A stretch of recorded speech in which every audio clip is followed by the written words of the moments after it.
رسالت مآب کا گھر جو تھا اس کی دیوار اور مسجد کی دیوار ایک تھی. کئی بار رسالت مآب ممبر پہ خطبہ دے رہے ہوتے اور خطبہ دیتے دیتے رسول اٹھ کے کھڑے ہو جاتے. صحابہ کہتے یا رسول اللہ ہمیں یہ سمجھ نہیں آتا کہ آپ خطبہ دیتے دیتے کیوں اٹھتے ہیں. کہتے دیوار کے پیچھے سے فاطمہ گزرتی. ہمیں کاٹ دو, ہمیں مار دو, ہمیں قتل کر دو, ہمارا قصور کیا ہے کہ ہم زہرا سے وفا کرتے ہیں. ہم نہیں تسلیم کریں گے ہر اس شخص کو جس نے رسول کی بیٹی کا احترام نہیں کیا. ہم کٹ سکتے ہیں, مر سکتے ہیں, کوئی ہم سے زبردستی کسی کی عزت نہیں کروا سکتے. میں بھرپور انداز میں مذمت کروں گا پاکستان میں علامہ شہنشاہ نقوی کے خلاف جو ایک مہم چل رہی ہے. جو عقیدے اور جو نظریات کوئی پڑھے گا, ہم شخصیتوں کے ساتھ نہیں کھڑے, ہم نظریات کے ساتھ. اس قوم کی نا اتفاقی نے یہ وقت دکھائے کہ جن کو بات کرنے کا سلیقہ نہیں تھا وہ آج ہمارے منہ کو آ رہے ہیں. اس کا مطلب ہے کہ کسی نے گھر سے گنجائش دی تو دشمن نے چار دیواری پھیلانگی ہے. ہمیشہ چور اسی گھر کی دیوار پھلانگتا ہے جہاں اندر سے مخبر ملا ہو. کوئی مخبری ہوئی تو سب کچھ ہو. میں بھرپور انداز میں, کیونکہ یہ مجلس صرف یہ سامنے بیٹھے ہوئے افراد نہیں سن رہے, پاکستان کے طول و عرض میں اور پوری دنیا میں اس مجلس کو سنا جائے گا.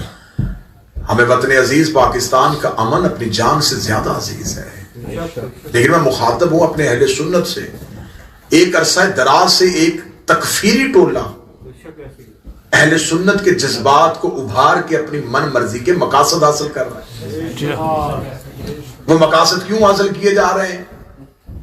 جان بوجھ کے. کل تک تو یہ آپ کی جان کے دشمن تھے, جو آج آپ کے سگے بنے ہوئے ہیں. میرے اہل سنت بھائیوں ذرا تھوڑا بیدار کر کے, کل تک تو یہ آپ کو مزاروں میں بم دھماکے کر رہے تھے. یہ آپ کو صلی اللہ علیہ کا یا رسول اللہ نہیں پڑھنے دے رہے تھے. یہ یا رسول اللہ مدد نہیں کہنے دے رہے تھے. یہ درود کے منکر تھے.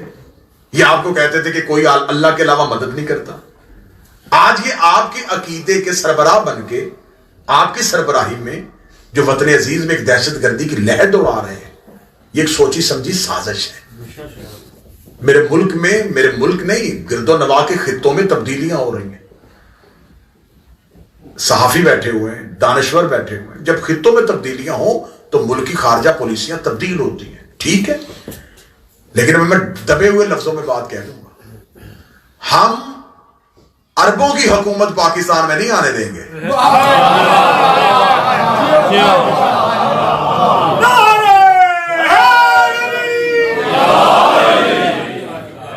یہ سوچیں کہیں اور سے آئی ہیں, اور یہ سوچ صرف سوچ ہی نہیں آئی, یہ ریال سمیت آئی ہے.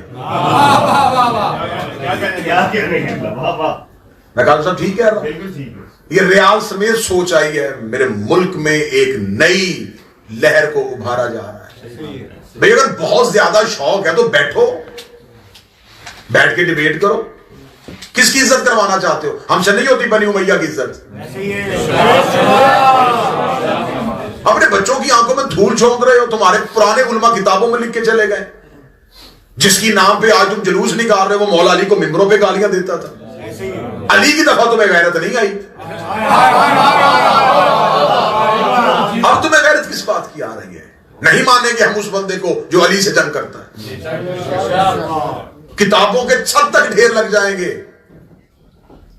تمہاری کتابوں کی تو ابھی سیاہی خشک نہیں ہوئی جس میں لکھا ہوا ہے کہ یہ علی اور اولاد علی کے ساتھ کیا سلوک کرتا ہے. آج تم آہستہ آہستہ ان کی عزت, اب بنی امیہ کی عزت ہم سے کرواؤ. ہم سے بنی امیہ کی عزت نہیں ہوگی. قانون پاس کروانا چاہتے ہو, کون سے قانون پاس کروانا چاہتے ہو؟ پہلے اپنی کتابیں تو پڑھو. صحابہ کو نام ماننے سے نہیں بندہ کافر ہوگا, اسے سزائے موت ہوگی. ان صحابہ کا کیا کرو گے جو آپس میں ایک دوسرے کو نہیں مانتے تھے؟ اگر وہ سارے مانتے تو جنگیں کیوں ہوئی؟ میں نے پورے محرم میں یہ مضمون پڑھا. 80 ہزار بندہ ایک جنگ میں قتل ہوا ہے. اب انہیں کیا کہنا ہے؟ شہید کہنا ہے یا قتل کہنا ہے؟ ایک مدینے سے نکال رہا ہے, ایک مدینے سے نکل رہا ہے. جو نکل رہا ہے وہ بھی صحابی ہے, جو نکال رہا ہے وہ بھی صحابی ہے. خالد بن ولید مالک بن نویرہ کو قتل کر رہا ہے، جو قتل ہو رہا ہے وہ بھی صحابی، جو قتل کر رہا ہے وہ بھی صحابی۔ بعد میں کہتے ہیں جی وہ ان لوگوں کی بات ہی، ہم کون ہوتے ہیں؟ آپ کوئی نہیں ہوتے، ہم ہوتے ہیں۔ آپ سے کوئی نہیں ہو سکتی، ہم ہوتے ہیں۔ حضور ہم کریں گے بات، جو حق پہ ہے ہم اس کا ساتھ دیں۔ اہل بیت حق پہ تھے، حق پہ ہیں، حق پہ رہیں گے۔ خبردار اپنے عزیز کا امن خراب کرنے کی کوشش نہ کی جائے۔ چند ٹولوں کو سڑکوں پہ لا کے احتجاج کروا کے ہم یہ کر دیں گے، ہم وہ کر دیں گے، ہم وہ کر دیں گے، اخیر بیٹھنا ہے تم نے کہیں نہ کہیں۔ پھر ایک منحوس مولوی کی کل یا پرسوں کی پریس کانفرنس ہے، جی علی ولی اللہ اذان میں کہتے ہیں کہ دہشت گردی۔ میں تمہیں علی ولی اللہ دعوت الشیرہ میں دکھاتا ہوں، تم مجھے صلاۃ و خیر من النوم دکھا۔ بھئی اذان میں اضافہ کس نے کیا ہے؟ ہم تو یہ باتیں بڑے امن کے ساتھ کرنے والے لوگ تھے، لیکن مجبور کیا گیا ہے۔ اگر علی ولی اللہ اذان میں اضافہ تمہیں دہشت گردی لگتا ہے تو تم نے تو خود یہ بات اصول میں لکھی ہوئی ہے کہ جو کام نبی کی زندگی میں نہ ہوا ہو اور بعد میں ہو بدعت ہوتا ہے۔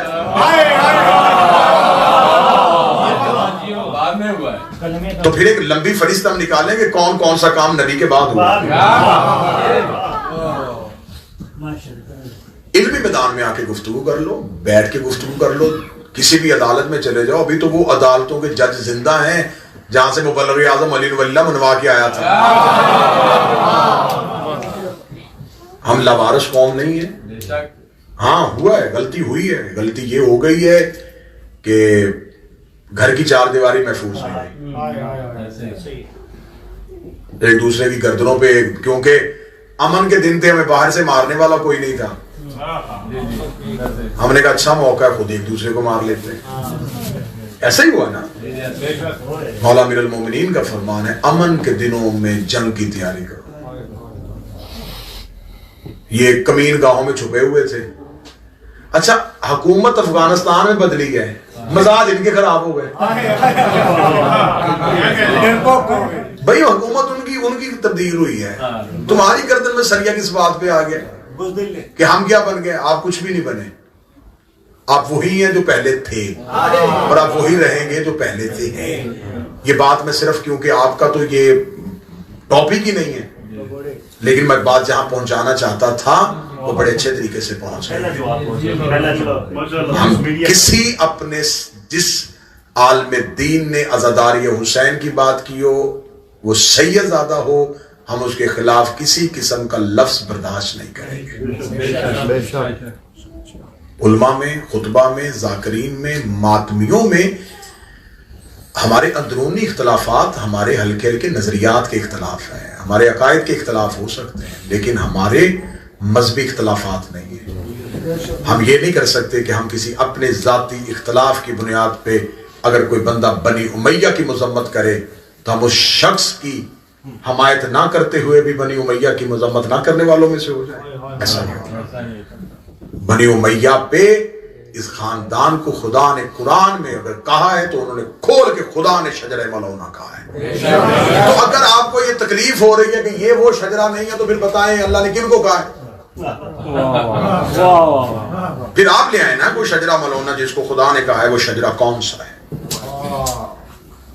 مشکل سے مشکل دور آ رہا ہے کیونکہ حجت کا ظہور قریب ہے۔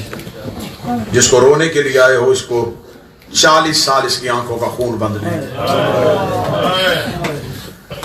40 سال مسلسل رویا ہے حسین کا بیٹا۔